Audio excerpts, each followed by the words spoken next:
Oke, kembali lagi selamat pagi semuanya. Eee, kita akan masuk ke ini apa nih, minggu terakhir berarti ya untuk, tema sumber pembelajaran terbuka.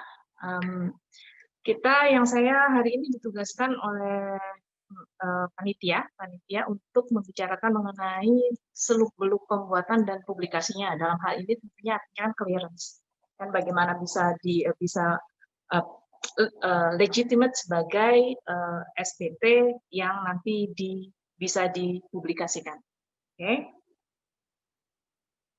Oke, pernyataan sanggalan, ini standar dari semuanya bahwa ini hanya untuk edukasi, dan, tidak ada ikatan hukum dan tidak ada pertanggungjawaban apapun atas penggunaan materi yang kami gunakan untuk pelatihan di sini. Jadi ini hanyalah untuk membantu untuk edukasi, jadi tidak berkaitan secara legal atau secara hukum dengan dan bukan berupa nasihat hukum. Sedikit tentang saya, karena saya belum muncul dari belum banyak muncul dari awal. Nama saya Reni. Oke, saya dari Fakultas Biologi UGM. Saya staf pengajar, bidang saya ekologi dan konservasi. Jadi kalau bertanya bagian yang hukum-hukum, saya tidak bertanggung jawab, saya tidak tahu apa-apa, itu sudah ada spesialisasinya sendiri di sisi. Saya base-nya dari jurnal ilmiah, jadi saya masuk ke sisi dulu awalnya background-nya di sini adalah kaitannya dengan jurnal ilmiah. Saya managing editor beberapa jurnal, task force di jurnal UGM, mengelola jurnal-jurnal di UGM, dan saya kaitannya dengan akreditasi jurnal nasional. Jadi kalau kaitannya dengan jurnal saya paham, kaitannya dengan hak cipta dan haki dan lain sebagainya masih banyak yang jagonya di sisi. Dan saya bukan salah satunya. Dan saya di sini Clarity Commons, saya salah satu yang certified educator yang sudah belajar banyak dan kemudian sudah pakai ujian bareng-bareng dengan Mbak Fitri dan teman-teman yang lain. Ini ada strukturnya kurang lebih sedikit saya coba ringkas karena nanti di dalamnya memang saya jamin memang membingungkan.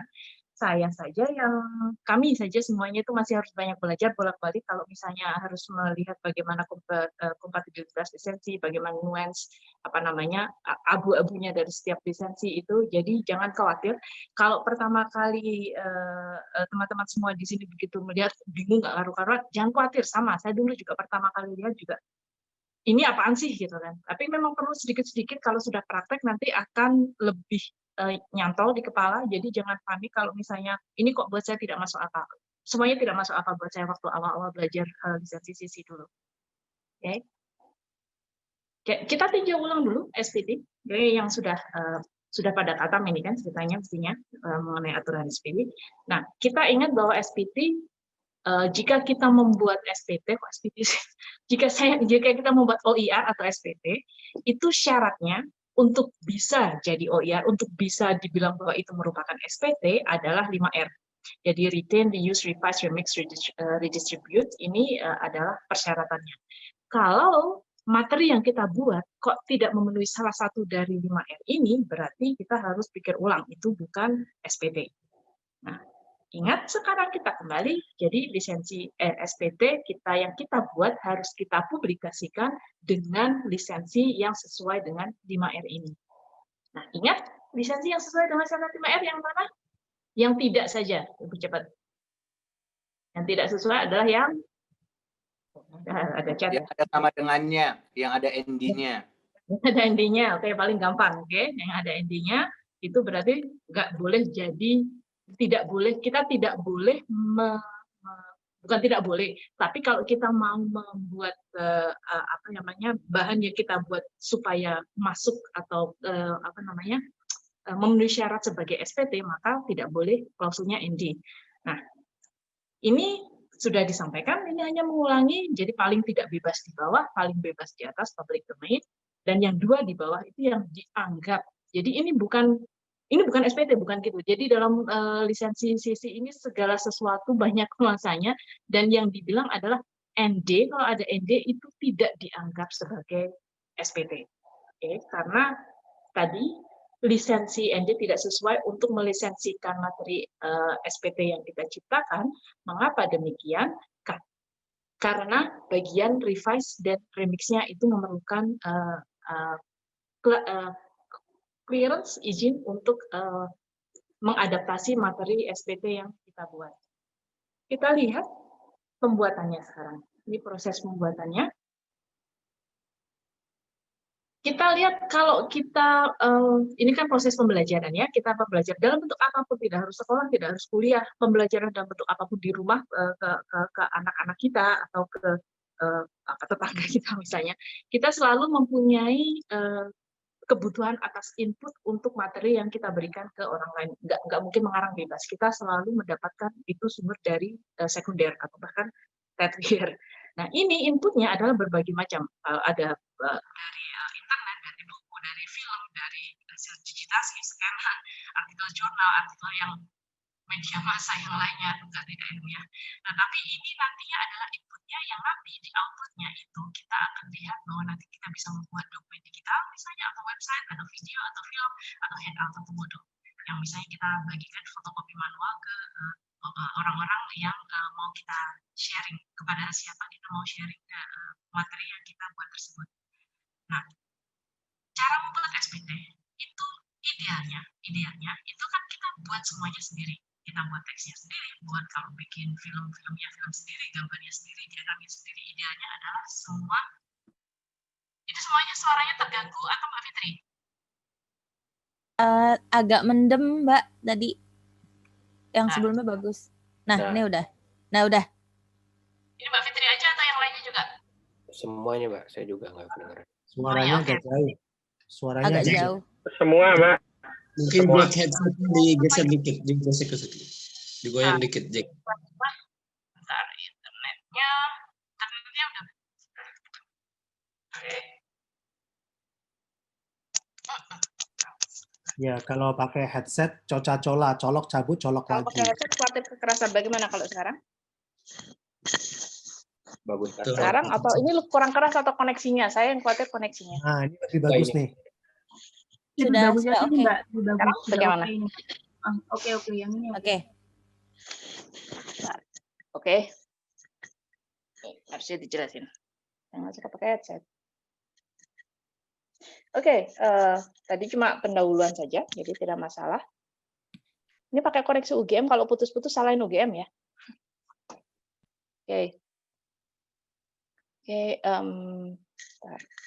Oke, nah sekarang kita secara idealnya adalah kita menggunakan segala sesuatu itu milik kita sendiri. Kenyataannya itu kan kita biasanya butuh karya orang lain untuk membuat apa yang kita butuhkan dalam membuat SPT tadi. Kadang-kadang kita perlu hanya satu karya orang lain, kemudian kadang-kadang banyak karya dikompilasi apa adanya, kadang-kadang ada satu karya dimodifikasi, di crop, diganti warna, dikasih tambahan macam-macam di dalamnya. Kemudian ada kemungkinan juga banyak karya dan dimodifikasi dan dikombinasikan. Kan variasinya banyak sekali. Nah, oleh karena itu, kita bicarakan di sini adalah bagian bagaimana ini bekerja. Oke, kalau SPT. Ini misalnya dalam kondisi ideal. Oke. Dalam kondisi ideal, ini semuanya milik kita sendiri. Oke, foto karya sendiri, website desainnya dibuat sendiri, interface-nya dibuat sendiri, kodenya disusun sendiri, teks murni hasil sendiri. Jika ini sepenuhnya milik sendiri, maka ini tinggal kita beli lisensi, ya kan? Kita lisensikan, kemudian kita unggah atau publikasikan. Gampang, dunia langsung istilahnya sangat mudah untuk dilaksanakan, tidak perlu ada konflik macam-macam. Tinggal diberi misalnya ini, nih dikasih ini misalnya ini adalah punya saya, jadi saya beli CC by NC misalnya. Itu karena semuanya milik saya berhak untuk membuat bentuk seperti ini. Nah, tetapi kenyataannya adalah kalau kita membuat karya apapun sebetulnya, itu kita selalu membutuhkan sumber daya dari luar.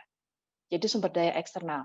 Nah, ini kita lihat gambar dari berbagai sumber internet. Dari sumber internet pun dari berbagai sumber. Pixel by CC Search, Flickr. CC Search ada Flickr, tapi tidak masalah. Yang jelas kita nyarinya dari mana, Google Image, ada FreePic, dan lain sebagainya. Terus ini kombinasi dari berbagai sumber begini, bagaimana cara menyusunnya? Bagaimana kita membuat atribusi yang kemarin sudah dipelajari di kuliah dari tempatnya Mbak Fitri yang dibicarakan hari Sabtu yang lalu. Nah, disinilah kita kemudian masuk ke apa yang disebut adaptasi dan koleksi. Kita pemahaman mengenai apa yang dimaksud dengan adaptasi dan apa yang dimaksud dengan koleksi. Dalam memilih sumber materi SPT, kita kan membutuhkan hasil karya orang lain. Dan masalahnya adalah karyanya bukan cuma satu, bukan cuma dua, seringkali banyak. Dan masing-masing karya yang mau kita gunakan itu mempunyai aturan penggunaan ulang yang berbeda-beda. Nah, seringkali perlu untuk menggunakan beberapa karya bersama-sama atau membuat kombinasinya, dan sebagai akibatnya perlu untuk memperhatikan seluk-beluk aturan penggunaan ulang dan pengubahan karya yang kita gunakan untuk ulang. Di sinilah di mana bentuk kombinasi karya itu yang harus kita pahami kalau kita mau mendaur ulang atau menggunakan ulang materi dari pihak luar. Ada dua macam yang disebut sebagai adaptasi atau koleksi. Nah, saya tahu waktu pertama kali saya dulu begini belajar ini, saya bingung bahwa saya kira bahwa semua hal kalau kita mau gunakan itu jadi adaptasi atau koleksi. Bukan. Ini yang kita bicarakan adalah adaptasi atau koleksi ini adalah benar-benar penggunaan sumber materi, sumber daya luar yang nanti akan kita gabungkan. Jadi ini tidak termasuk misalnya saya punya ini dan di sini ada gambar ini misalnya, ini gambar bukan di dalamnya ini ada gambar seperti ini jurnal kan. Nah ini misalnya ini adalah tetap sebagaimana aslinya, semoga bisa lihat video saya. Ini bisa adanya ini tetap dipakai apa adanya dan kita cuma menempelkan ini misalnya di buku atau materi kita. Ini bukan yang termasuk adaptasi atau koleksi. Ini adalah kita melaksanakan hak kita untuk menggunakan ulang dan untuk redistribusi dan untuk penggandaan misalnya. Ini yang bukan kita bicarakan dalam adaptasi atau koleksi, seandainya ini cuma apa adanya, tidak kita apa-apakan. Ya. Nah, yang kita bicarakan di sini itu yang tadi bukan problematik kalau kita cuma menggunakan karya orang lain apa adanya, tidak kita otak-atik, kita tinggal pasang lisensi, atribusi. Tetapi yang kita bicarakan di sini adalah yang bentuk lebih kompleks, yaitu adaptasi dari karya orang lain. Oke. Nah, istilahnya macam-macam. Sebetulnya katanya artinya beda-beda, tetapi kita untuk sementara ini kita bicarakan saja sebagai ini suatu karya adaptasi. Okay? Karya adaptasi itu istilah lainnya karya turunan, karya derivatif, remix, itu ada remesh dan masih macam-macam. Tetapi kita bilang saja adaptasi atau remix. Ya. Dalam Undang-Undang Hak Cipta di Indonesia itu yang bagian penjelasannya hanya dikatakan bahwa adaptasi adalah mengalih wujudkan suatu ciptaan menjadi bentuk yang lain. Sebagai contoh, dari buku menjadi film. Ini kan kalau kita awal-awal baca tidak tahu apa-apa masalah adaptasi atau lisensi atau hak cipta, kita kan bingung, ini maksudnya apa ini? Jadi mengalih wujudkan itu maksudnya apa? Ciptaan-ciptaan yang bagaimana, bentuk lain itu bentuk lain yang bagaimana. Nah, ini contohnya cuma buku jadi film. Buku yang bagaimana, film yang bagaimana, sebagaimana besar diambil dari buku, atau sebagai bagian mana yang dijadikan dari film, ini tidak ada yang jelas dalam undang-undang. Nah, ini nanti yang lebih tahu adalah yang teman-teman yang memang di bidang hukum untuk menjelaskan bagaimana bahwa arti adaptasi itu sebetulnya agak kompleks untuk diterapkan. Nanti jadi teman-teman kalian bisa tanya ke fasilitator masing-masing bahwa yang bisa menjelaskan mengenai adaptasi yang bisa secara legal, kalau di Indonesia adaptasi itu bentuknya apa saja, bisa tanya ke mereka. Cuma yang penting di sini adalah secara umum yang disetujui adalah kalau yang disebut sebagai adaptasi itu merupakan modifikasi atau transformasi suatu karya yang mempunyai berhak cipta, kita bicarakan dalam hal ini punya hak cipta, menjadi karya yang baru. Jadi modifikasi, jadi perubahan atau transformasi, perubahan drastis, bentuknya benar-benar berbeda. Nah, ini yang disebut sebagai modifikasi. Levelnya bisa dari modifikasi sampai transformasi tadi kan, makanya kita harus pikirkan yang benar-benar bentuk adaptasi itu yang bagaimana, atau ini cuma modifikasi. Nanti kita bicarakan lebih lanjut di slide belakang. Ada kata-kata baru di sini. Kata-kata baru ini sebagai umumnya adalah jangan khawatir kalau tidak punya feeling di sini, tetapi nanti kalau sudah biasa membuat akan punya feeling yang dimaksud dengan baru di sini. Jadi modifikasi, transformasi menjadi karya baru itu yang dimaksudkan adalah karya tersebut ada kebaruannya, ada novelty-nya, dan ada istilahnya nilai transformatifnya. Saat kita melihat karya tersebut, kita tidak berpikir, oh ini karya yang lama. Jadi ini seolah-olah ini adalah karya yang baru, dan asosiasinya saat melihat karya tersebut adalah karya yang berbeda dari karya yang awal. Sekali lagi jangan khawatir, itu adalah nuansa dari kaitannya dengan adaptasi, dan itu juga yang membuat kita kadang-kadang pusing, tapi nanti fasilitator akan membantu. Mengapa lisensi dengan ND tidak mengizinkan mengapa pemahaman mengenai adaptasi itu penting? Kita sudah tahu bahwa lisensi dengan no derivatives itu tidak mengizinkan pengguna ulang melakukan adaptasi. Perkecualiannya adalah ini yang versi 4.0 ke belakang, saya kira kalau tidak salah yang lebih jelas lagi bahwa boleh sebetulnya. Kalau dulu sama sekali ND itu tidak boleh diadaptasi, tidak boleh diubah. Sekarang itu boleh diubah. Cuma boleh diubah, boleh dimodifikasi, boleh dijadikan apapun juga, tetapi setelah diubah itu tidak boleh didistribusikan atau dialihkan, disebarkan ke pihak yang lain. Itu spesifik untuk penggunaan pribadi. Jadi karya ND itu boleh diubah, cuma tidak boleh didistribusikan hasilnya. Itu harus hanya spesifik milik pribadi. Jangan bicara mengenai kalau di kelas atau gimana, tidak bisa. Pokoknya amannya adalah pribadi-pribadi satu orang diri sendiri. Kayak sikat gigi lah. Ya, tapi ada yang bagi-bagi sikat gigi, nggak relevan juga. Oke. Dan di sini mengapa pemahaman mengenai adaptasi itu yang bagaimana itu penting, karena dalam SPT 5R itu kan ada remix dan revise. Artinya materi SPT harus diadaptasi.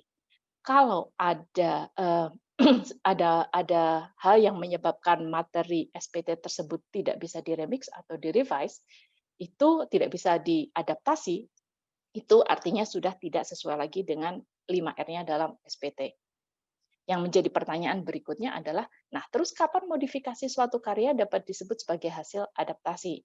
Karena ingat tadi kalau kita cuma menggunakan foto dari Flickr, kita masukkan ke bagian misalnya hasil paper kita, atau hasil pekerjaan atau artikel kita, sebagaimana adanya, dan kita menempelkan lisensi, itu sudah selesai. Itu bukan adaptasi, itu bukan koleksi, nanti yang kita bicarakan, itu hanyalah kita mengeksersis hak kita, menggunakan hak kita untuk melakukan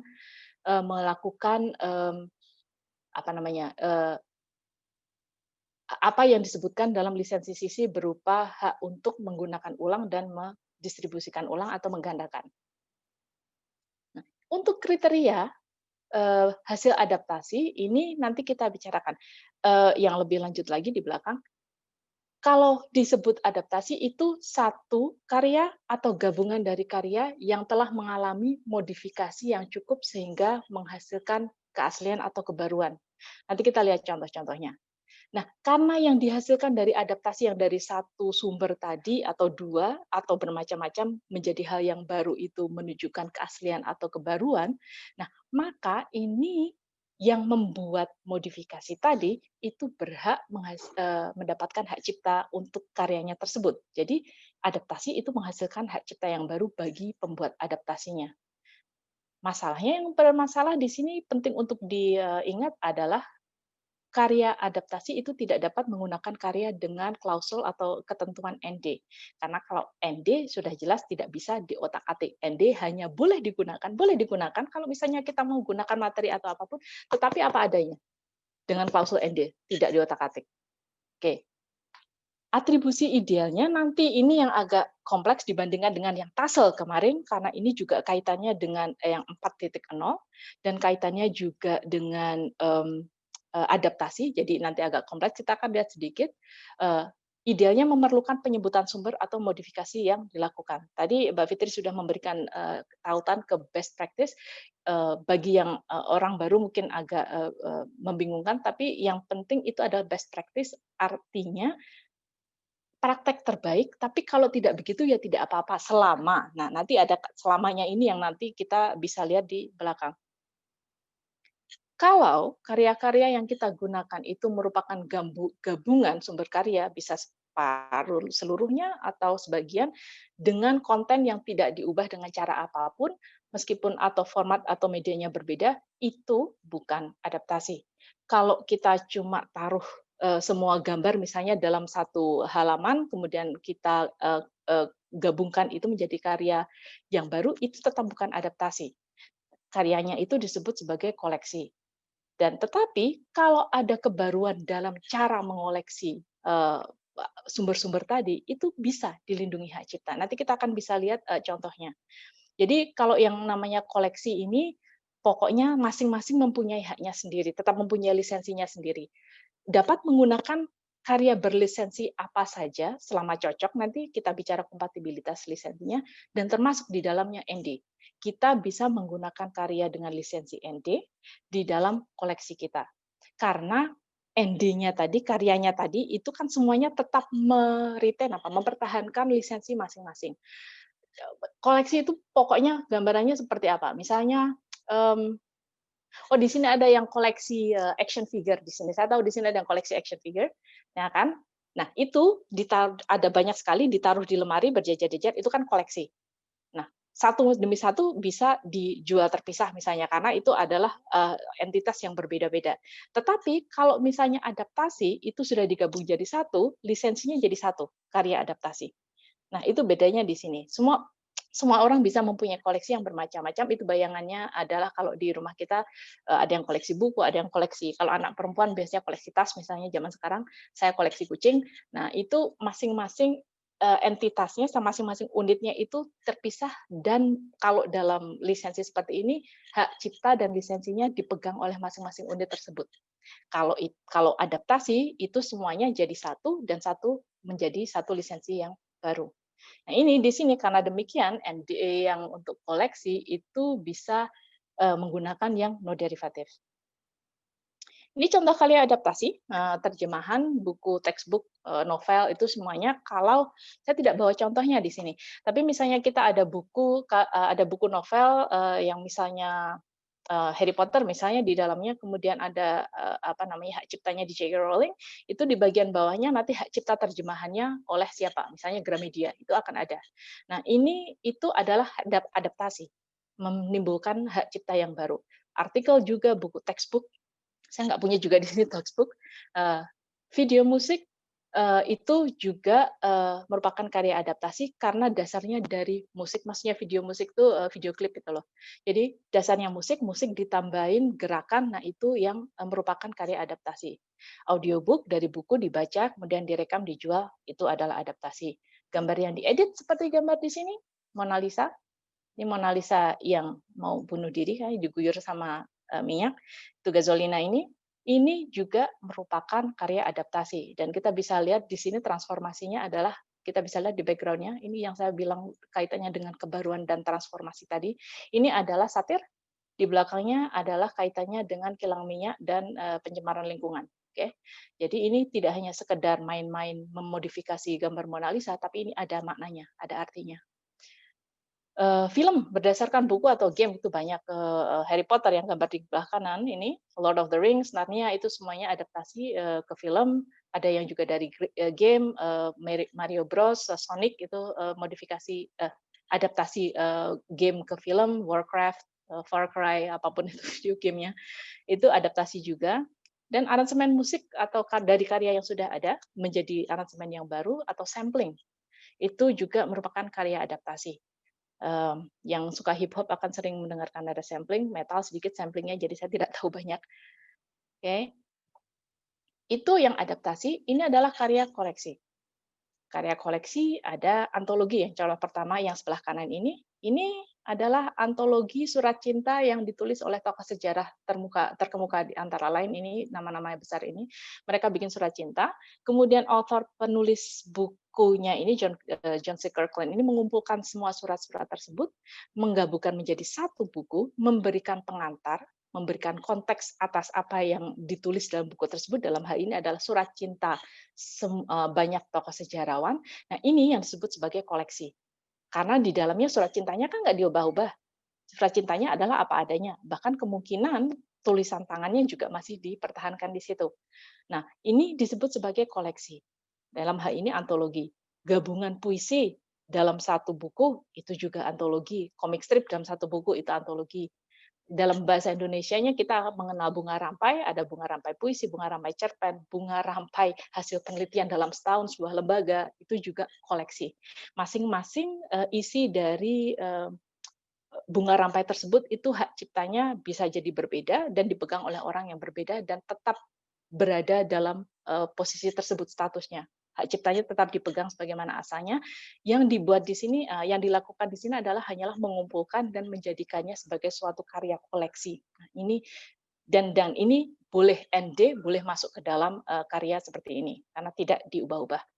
Mixtape yang zaman dulu masih kena kaset dan suka ngambil lagu-lagu dari berbagai macam tentu sudah familiar. Misalnya mixtape lagu ulang tahun di dalam gambar ini semua lagu itu hak cipta masih dipegang oleh yang pemiliknya, masih utuh lagunya selama lagunya masih utuh itu, dan itu dikumpulkan jadi satu tanpa ada modifikasi di dalamnya. Itu juga koleksi. Ini adalah yang contoh yang saya kerjakan, karya adaptasi atau remix. Di sini misalnya saya mau membuat waktu itu mau membuat komik satir mengenai hak cipta. Oke, terus saya berpikir, oke, saya mau mencari sumber-sumber dari mana-mana untuk membuat komik saya tersebut. Kemudian di sini saya menemukan gambar ini dari Flickr, menemukan ini juga gambar yang kedua dari Flickr, yang ini dari komiknya Nina Pelly, Mimi and Eunice, dan yang saya kerjakan adalah saya membuat satir untuk yang berbicara mengenai istilahnya kasus hak cipta pada atau sindiran hak cipta pada kreator, jadi pada penulisnya. Jadi seperti ini. Nah, ini kita bisa lihat, ini ada saya modifikasi background-nya, ini saya modifikasi jadi grayscale, ini saya modifikasi crop latar belakangnya, kemudian ganti latar belakangnya, crop separuh, dan ini adalah karya adaptasi saya beri judul Authoritarianism karena ini sudah konteksnya berbeda menurut saya loh ini. Jadi ini adalah karya adaptasi karena ini sudah konteksnya berbeda dengan karya aslinya yang berada di sebelah sini. Nah, oke. Sekarang cara atribusi nanti kita bicarakan lagi. Ini lebih tricky karena kita mengambil banyak sumber dari semua dari berbagai sumber ini dan kemudian kita modifikasi, tetapi kita untuk etika dan untuk menjaga hak moral dari masing-masing sumber yang kita gunakan, itu kita harus membuat atribusinya yang sesuai. Dan ini yang saya kerjakan kurang lebih, nanti kalian bisa lihat juga di yang link yang ada di best practice yang Mbak Fitri tadi sampaikan. Karya ini, Authoritarianism, ini yang karya saya, ini merupakan turunan dari A, B, C, gambar yang di sebelah kiri, A, B, dan C ini. Dan masing-masing saya sebutkan lisensinya, terutama lisensi yang penting adalah lisensi dan linknya, lisensi. Dan ini saya lisensikan, karena ini tetap karya saya turunannya, ini saya lisensikan di bawah lisensi CC by SA.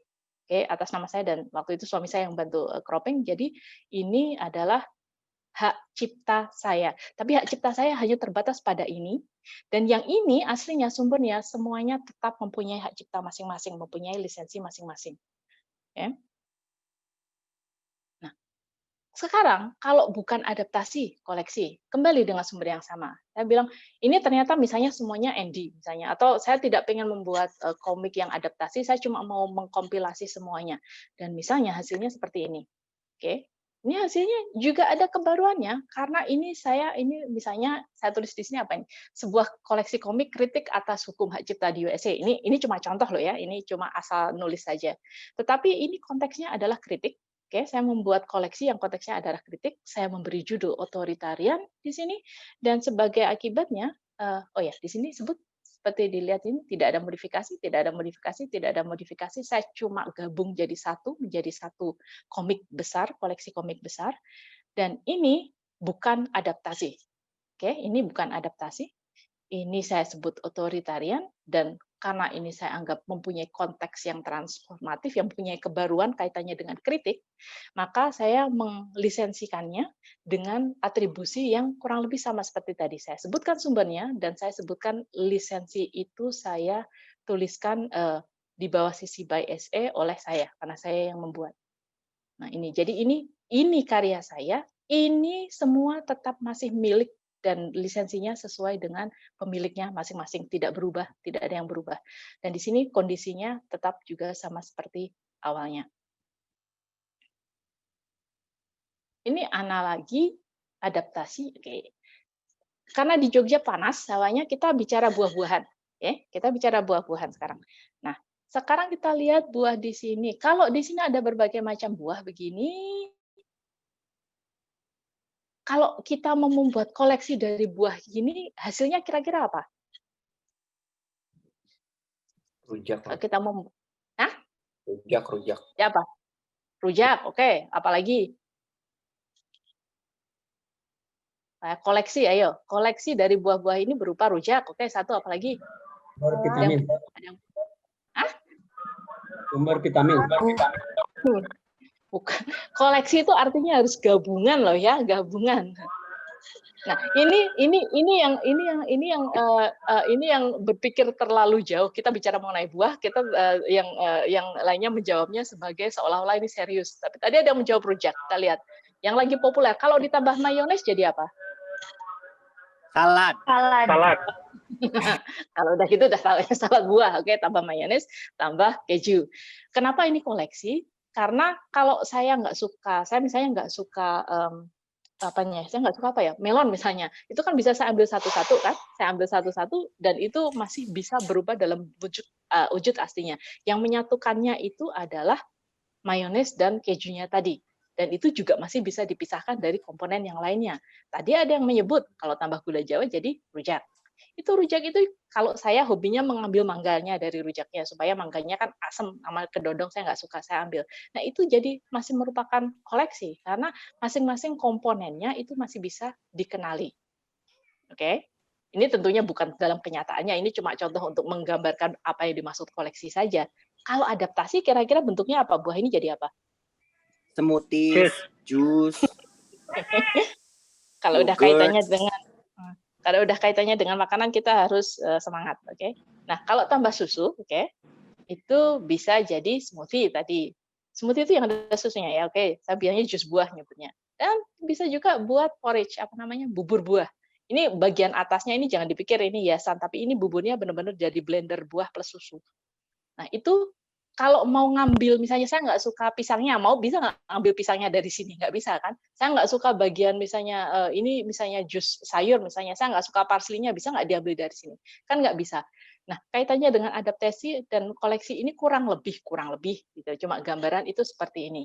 Koleksi kita masih bisa melihat elemen di dalamnya dari penyusunnya, sementara adaptasi atau remix itu sudah jadi satu, sudah blur. Sudah batasnya sudah tidak jelas. Nah, oke. Oh, ini yang cuma contoh saya yang terjemahan. Ini yang sebelah kiri ini adalah jadi ini setiap strip ini adalah komik yang diterbitkan dalam waktu yang terpisah. Kemudian saya menyusunnya menjadi komik tematik seperti tadi yang judulnya Copyright and Lawyers. Ini dalam bahasa aslinya dan ini adalah koleksi. Karena yang saya kerjakan hanya menggabungkan semua gambar ini apa adanya, kemudian memberikan konteks, memberikan judul, membuat tema di dalamnya. Ini masih hak ciptanya masih saya, koleksi hak ciptanya masih saya. Tetapi masing-masing gambar ini tetap ada, bisa dibaca di bagian bawah ini, semua atribusinya tetap dipegang haknya oleh penulis pengarang aslinya. Kalau yang saya lakukan di sini adalah menerjemahkannya dalam bahasa Indonesia, nah itu menurut aturan yang tadi terjemahan adalah adaptasi, maka yang sebelah kanan ini merupakan adaptasi. Dan atribusinya kurang lebih sama, menyatakan modifikasinya dan menyatakan sumbernya dari mana dan termasuk lisensinya, tetapi saya juga bisa mengajukan hak cipta, mengklaim hak cipta atas ciptaan ini karena ini merupakan adaptasi dan ini adalah karya saya. Nah, itu contoh yang dalam bentuk terjemahan yang dalam bentuk lebih sederhana. Nah, kapan suatu karya dianggap sebagai adaptasi? Tadi kan yang menjadi permasalahan itu. Mengapa perlu dipertanyakan? Satu, karena karya adaptasi bisa mendapatkan perlindungan hak cipta. Kalau bukan adaptasi, cuma biasa saja, ya, bukan ada ciptaan barunya kan, berarti tidak mendapatkan hak cipta. Karya modifikasi tidak berhak karena tidak ada kebaruan. Kita lihat di sini ada 4 modifikasi dari Mona Lisa. Nomor 1 itu kira-kira adaptasi atau modifikasi?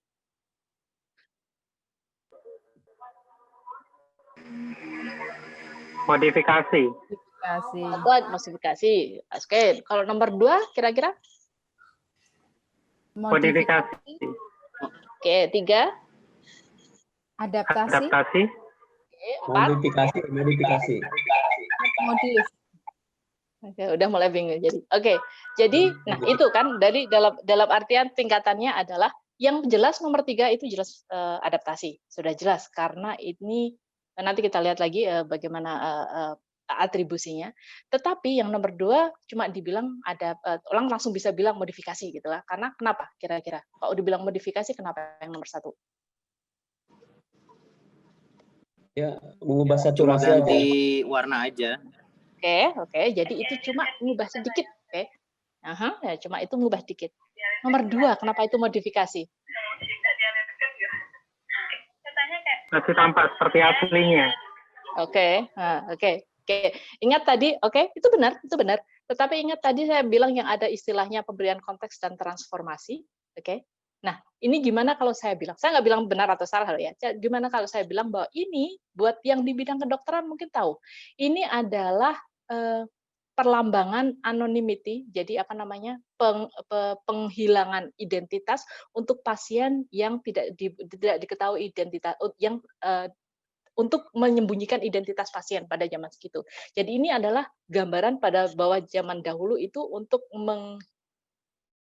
menyembunyikan identitas pasien di mata publik itu dikasih ini. Kalau zaman kita sekarang itu kriminal itu loh. Kalau misalnya dimasukkan di kolan, ini tertuduh mencuri di Alfamart misalnya terus dikasih blok hitam itu.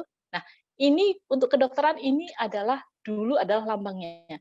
Jadi ini bukan hanya sekedar Mona Lisa diberi kacamata, tetapi konteksnya di bidang kedokteran menurut yang di bidang kedokteran ini adalah perlambangan anonimitas atau penyembunyian identitas dari pasien pada masa tersebut. Sekarang sudah tidak digunakan lagi karena udah ketahuan ini masih Mona Lisa kan.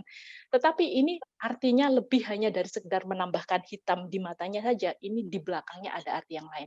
Pertanyaannya, apakah itu adaptasi atau modifikasi? Kita tidak akan bahas di sini karena itu sudah level tingkat atas, tetapi berdasarkan dari hak ciptanya, karena ini juga public domain itu, ini merupakan adaptasi. Tidak usah dibicarakan. Itu cuma untuk gambaran bahwa kadang-kadang ada yang lebih dari hanya sekedar seberapa besar itu dihilangkan. Ya. Ini kalau atribusi, yang asli yang bagian atas itu tassel seperti biasa.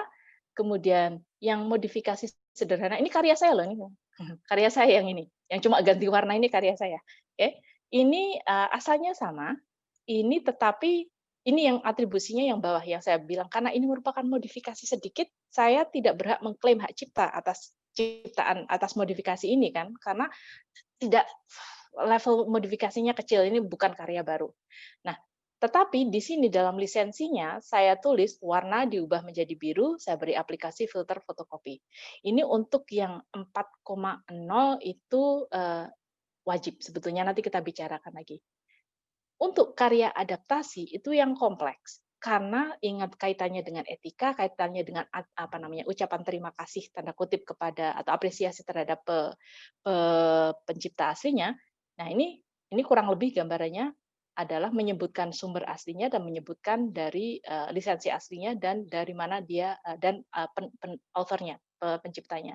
Ini Mona Lisa Caricature ini adalah hasilnya, namanya Mona Lisa Caricature, merupakan turunan dari Mona Lisa karya Leonardo da Vinci, digunakan di bawah public domain, artinya ini adalah public domain.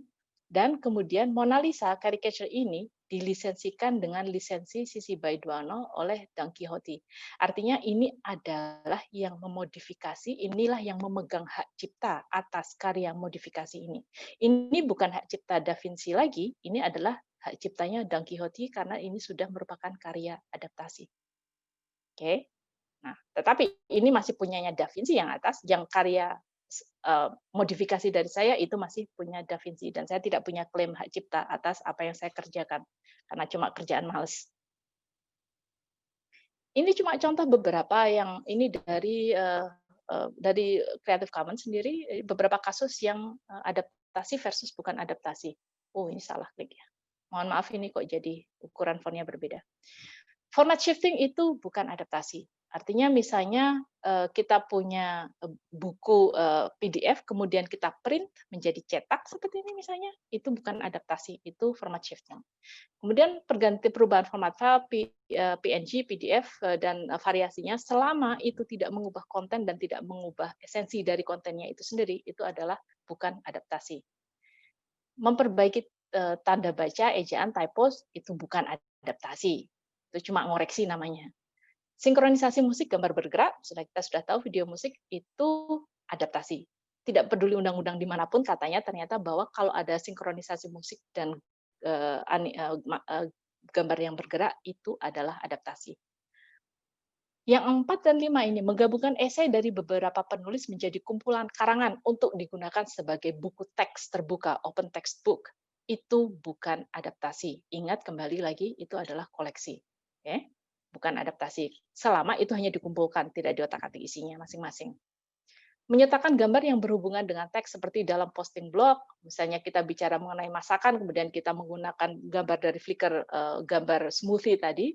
Kemudian kalau kita membuat presentasi PowerPoint, saya yang banyak sekali menggunakan untuk perkuliahan, kemudian kita mencantumkan gambar gajah di dalamnya untuk menunjukkan ini adalah jenis mamalia besar yang hidup di darat misalnya, dan itu saya ambil dari Flickr. Dan atau dalam bentuk dipasang dalam artikel yang lainnya, selama fotonya itu tidak diotak-atik, selama bukan hasil adaptasi, fotonya apa adanya, itu bukan adaptasi. Jadi ini kurang lebih gambarnya supaya tidak bercampur bahwa saya pasang foto di buku materi kuliah saya itu adaptasi atau koleksi. Bukan, itu hanya exercise atau melaksanakan hak kita untuk menggunakan karya orang lain sesuai dengan lisensi yang dicantumkan. Nah, ini mulai yang bagian pemilihan dan kompatibilitas lisensi. Siap-siap, oke? Siap-siap pusing.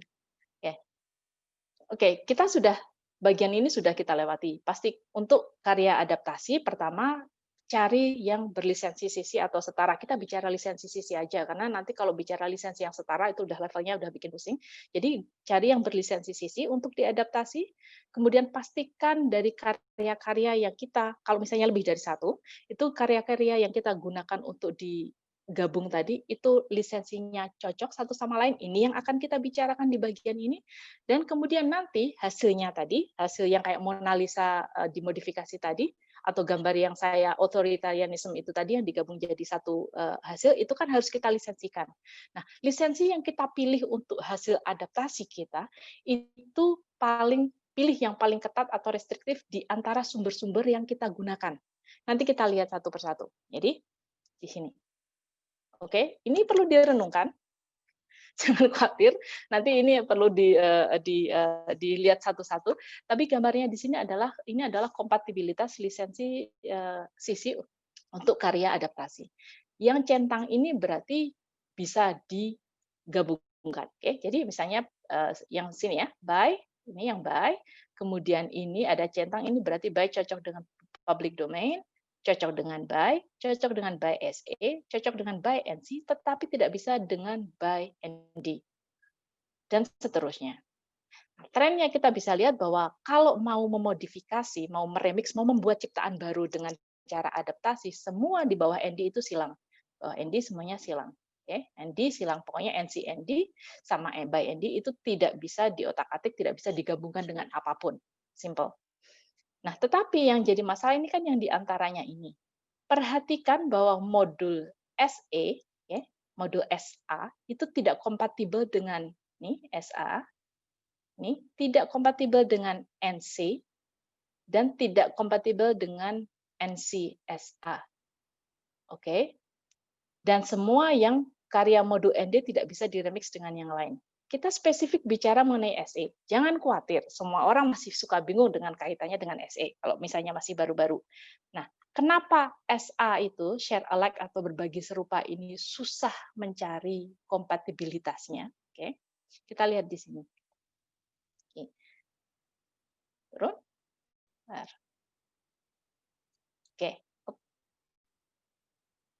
Untuk SE, by SE dan NCSE ini dari Creative Commons dituliskan apabila Anda mengubah, atau membuat turunan dari materi ini, Anda harus menyebarluaskan kontribusi Anda di bawah lisensi yang sama dengan materi aslinya. Jika aslinya by SE, juga dengan by SE. Jika by NCSE, juga harus by NCSE. Apa demikian? Kaitan dengan ini, ketentuan SE, share alike, itu terpicu jika suatu karya diadaptasi atau dibuat turunannya dan hasilnya akan dibagikan.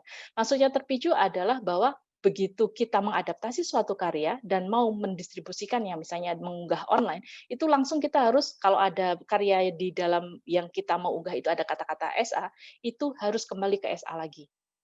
Karena karya turunannya harus berlisensi sama dengan jenis lisensi SA yang digunakan karya aslinya. Dan oleh karena itu, SA itu tidak kompatibel dengan NC atau NCSA. Mengapa demikian? Ingat bahwa SA itu berarti nanti turunannya harus sama semua. By SE, by SE, by SE, by SE. Kan? Seterusnya terus by SE terus. Kalau ada klausul by NC misalnya, kemudian digabung dengan SE, kan berarti klausulnya harus jadi SE, tetap kan? NC-nya kan hilang. Nah, padahal ini harusnya di non-komersialkan. Tetapi karena ngikut yang SE, dia jadi boleh dikomersialkan. Itu kenapa kalau ada SE, itu NC itu biasanya jadi tersandung.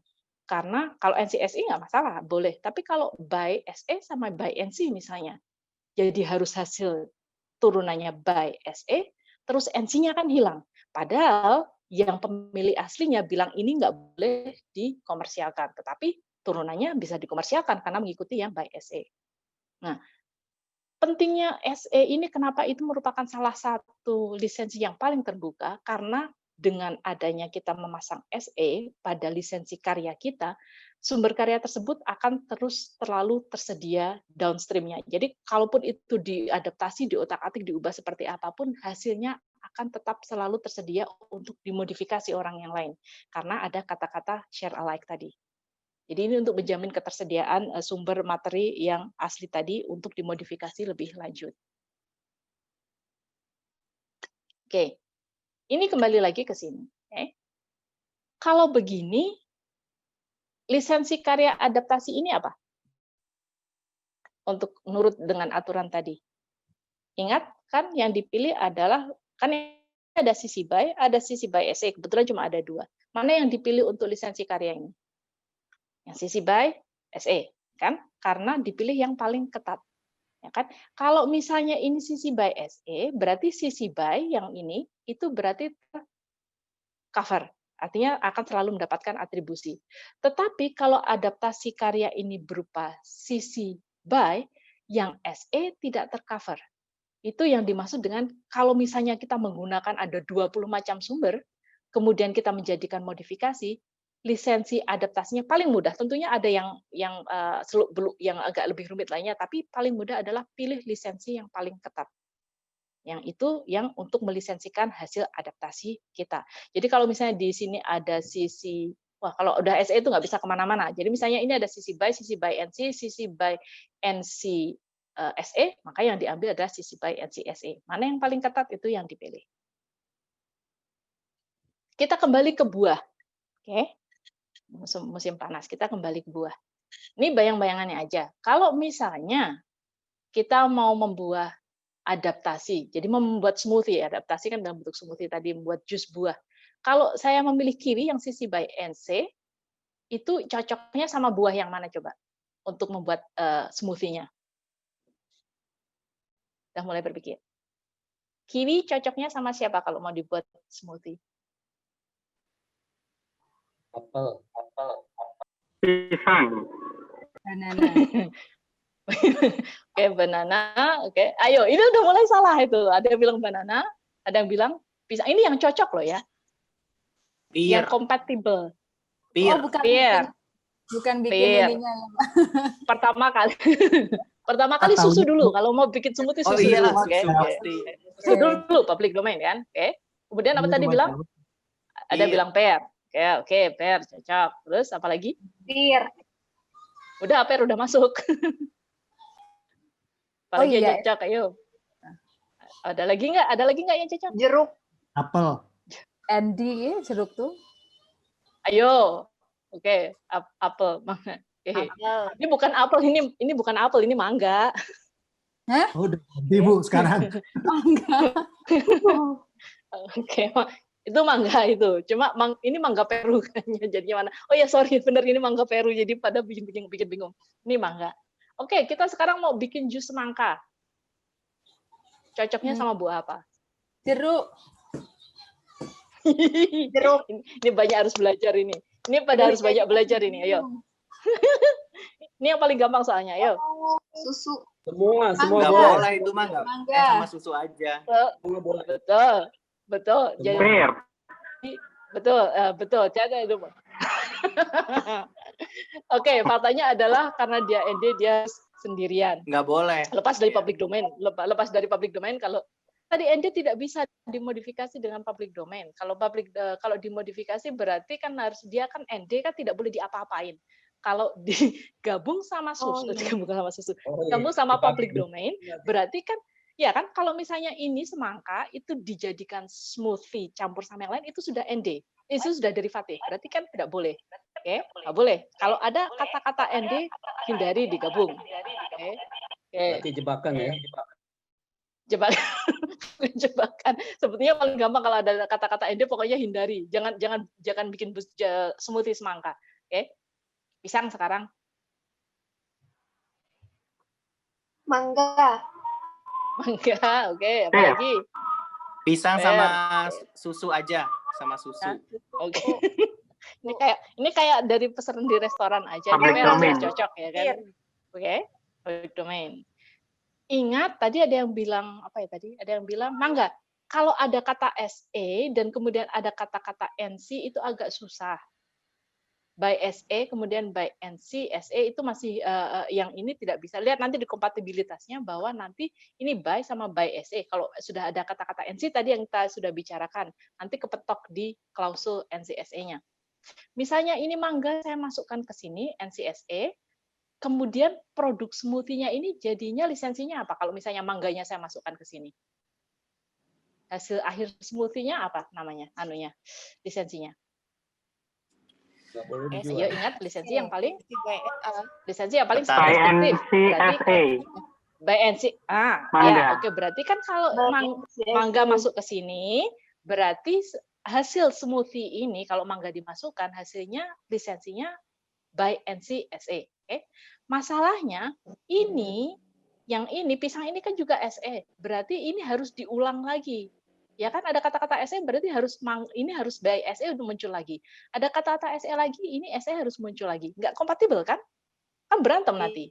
Yang by SE mau disebutkan, yang by NCSE mau disebutkan, berantem nggak bisa kan? Makanya nggak bisa digabungkan. Pilih salah satu. Oke, terakhir susu. Susu sama apa? Ini tergantung dari yang dipilih pertama. Oke, saya pilih. Oke, pear paling gampang nih, pear jadi favorit ini. Oke. Ya, kalau ada pear, ada by, lanjutannya Pisang. Bisa Ada semuanya kecuali semangka dan jeruk. Urai, semangka, dan jeruk. Nah, itu jebakannya. Nggak bisa, karena kalau misalnya ketemu Banana nggak bisa, NCSE banana. lagi, ya, oke, udah Iya, paham ya banana sejauh ini nggak ya. bisa ya. Dah, oke, dah. Jadi begitu. Jadi paling nggak paham maksudnya bahwa kalau misalnya kalau misalnya public domain gini, public domain ini tergantung dari apa yang kemudian selanjutnya. Kalau ini mulai dari by masih agak bebas yang lainnya. Tapi kalau sudah mulai masuk ke by SE sudah harus langsung hati-hati karena berarti tidak semua kompatibel. Oke, paham ya? Oke. Lanjut. Oke. Nah, ini nanti ke Sika. Bagaimana kalau sudah berkaitannya dengan SPT, bagaimana cara atribusi kontennya, kita bicara fasilitator nanti yang akan menjelaskan cara-caranya, adaptasi, koleksi, dan lain sebagainya, dan hanya yang menggunakan saja secara independen, itu juga nanti berbeda cara atribusinya. Ini sekilas saja, karena kewajiban, ya. Mau diulang? Nanti, ini lanjutan belakang pisang kenapa? nanti ya, nanti dia dapat ini kok. Yang bagian pisangnya nanti kasihan kalau waktunya habis. Oke, ini yang cari atribusi yang ideal itu adalah TASL, ya kan? Nah, masalahnya kalau sudah ada dua hal ini. Jadi untuk 4.0 kemarin ada yang mempertanyakan 3.0, 4.0, 2.0 dan seterusnya. Nah, ini masalahnya untuk yang versi 4.0 ini itu menyatakan apabila mengubah materi yang digunakan. Oke. Jadi ini yang menjadi permasalahannya. Jangan khawatir, sekali lagi nanti di dalam best practice ini, di dalam website-nya ini, penjelasan bagaimana cara atribusi yang baik, ada yang istilahnya adalah reasonable. Jadi atribusi dengan cara yang masuk akal. Seperti yang kita lihat di sini, saya tidak mencantumkan atribusi untuk setiap gambar yang saya tulis, yang saya ada di sini, kayak yang gambar bawah itu kan atribusinya saya tidak tuliskan di situ. Bisa penuh kan halamannya? Nah, ini yang disebutkan masuk akal. Kalau yang penting adalah untuk kebutuhan PowerPoint ini, untuk presentasi ini, maka nanti saya taruh semua atribusi saya di bagian belakang, karena jumlahnya hampir 100. Kalau dipaksain masuk ke sini malah bikin pusing pesertanya yang lihat kan. Nah, ini yang penting di sini, TASL kalau sudah 4.0 itu sebetulnya ada tambahan kewajibannya, yaitu M. Oke, modifikasinya disebut. Atau kita sebut saja taslim sekarang. Lebih mudah. Jadi TASL sekarang jadi taslim kalau 4.0 dan kita mau melakukan adaptasi. Jangan khawatir, sekali lagi, ini perlu proses untuk bisa punya feeling. Jadi nggak usah bingung-bingung, nanti akan sadar bahwa oh ini saya mengubah sedikit, oh berarti tak tulis modifikasinya. Itu nanti akan muncul sendiri di belakang hari. Ini beberapa cara atribusi yang ideal, banyak sekali, kompleks memang. Sisi ini strukturnya agak tidak dijadikan satu, tapi ini bagaimana cara best practice, bagaimana atribusi yang baik, nah dan lain sebagainya ini. Tetapi yang jadi di sini adalah marking your work with a CC license. Jadi kalau zaman dulu itu yang sebelum lisensi 4.0 itu judul wajib ada. Yang lisensi 4.0 itu judul tidak diwajibkan, tetapi justru author-nya, penulisnya. Jadi ALM yang diwajibkan di dalam 4.0. Jadi ini variasinya adalah jika ada lisensinya 3.0, aturannya berbeda dengan 4.0. Sekali lagi, jangan khawatir, cuma untuk informasi sementara saja bahwa kalau yang lisensi itu yang penting itu kan niat atribusinya. Jadi kalaupun misalnya tempatnya tidak cukup, bahkan minimal banget, bukan karena malas loh ya, karena tidak cukup, misalnya gambarnya kecil di pojokan, mau atribusi, tempatnya sudah penuh, setidaknya link ke sumber tersebut, di mana lisensi, judul, dan penulisnya itu diketahui, itu sudah cukup. Itu yang namanya reasonable. Itu ada di reasonable licensing, ini ada di marking your work with the CC license, itu ada penjelasannya. Nah, ini bagian berbagi dan promosi SPT, ini sudah bukan keahlian saya. Ini yang lain-lain sudah pada lebih mengerti, karena saya sarana untuk membuat SPT, saya orang manual. Saya kalau membuat bahan kuliah dan lain sebagainya, yang sebelah kiri saya biasanya pakainya. Saya biasa pakai Inkscape, GIMP, kemudian Audacity itu. Jadi saya biasanya membuatnya dari scratch. Tetapi untuk teknologi yang baru, itu yang instan, yang bisa langsung terus publish, Masan, itu banyak sekali. Ini silakan dibicarakan dengan fasilitator, Mbak Fitri, Mas Koko. Ini yang mereka lebih familiar bahwa ada OER Commons ini yang paling bagus, lengkap sekali untuk membuat.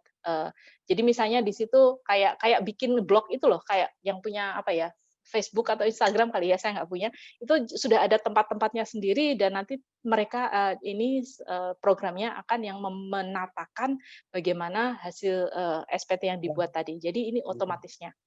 Ini mudah apa istilahnya? Sangat membantu, tetapi saya tidak pernah menggunakan, saya tidak familiar, saya pakai yang sebelah kiri, manual dari nolnya. Ini yang cuma saya untuk tambahkan, ini beberapa yang menjamin aksesibilitas. Ini yang termasuk di perjurnalan tempat saya, bidang saya kerjakan itu aksesibilitas website itu masih sangat tidak diperhatikan.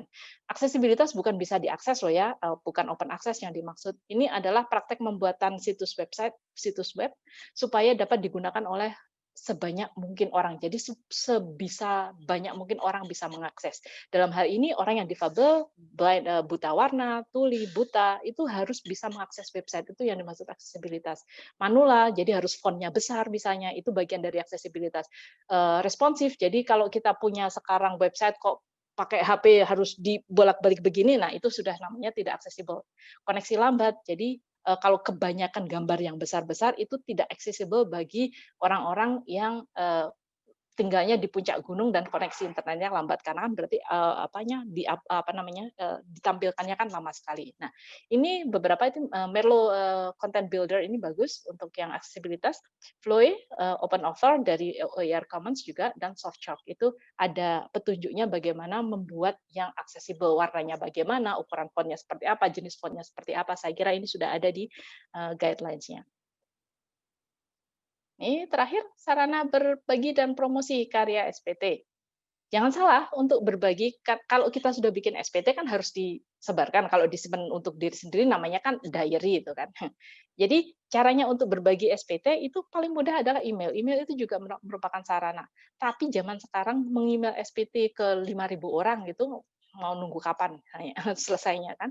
Jadi cara yang lebih mudah adalah hosting, ada repository, misalnya dari website kita sendiri atau website institusi, bisa membuat upload di laman konten edukasi kayak OER Commons tadi, repository institusi juga bisa di perpustakaan itu misalnya digital library itu juga bisa, ada repository khusus tematik yang kaitannya memang dengan OER itu kan juga banyak.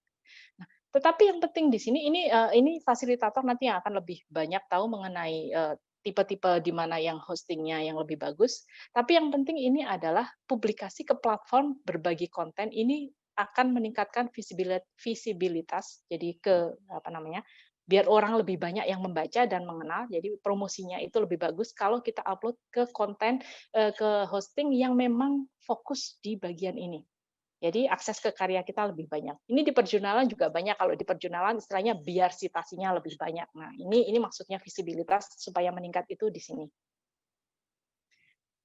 Ini beberapa platform untuk berbagi karya SPT. Kalau mau upload yang langsung membuat dan langsung diupload, itu ada yang canggih-canggih sebelah kiri, yang Merlo, Open Author, OpenStax, TEDx itu bisa, Wikieducator katanya juga bisa untuk langsung membuat di tempat, kemudian langsung masuk ke jaringan, jadi udah langsung ada uploadnya.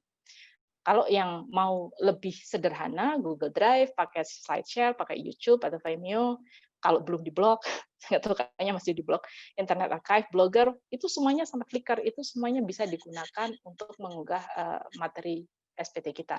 Yang penting adalah untuk kalau kita mau visibilitasnya semakin tinggi, ya gunakan platform yang memang untuk lebih spesifik untuk SPT misalnya, itu akan aksesibilitasnya akan lebih tinggi. Visibilitas, sorry. Ini terakhir, saya kira, community practice untuk memacu perkembangan SPT. Ini juga nanti fasilitator akan yang sudah sering praktek ke bagian ini akan lebih tahu. Jadi ini adalah sama seperti forum-forum itu loh, kurang lebih.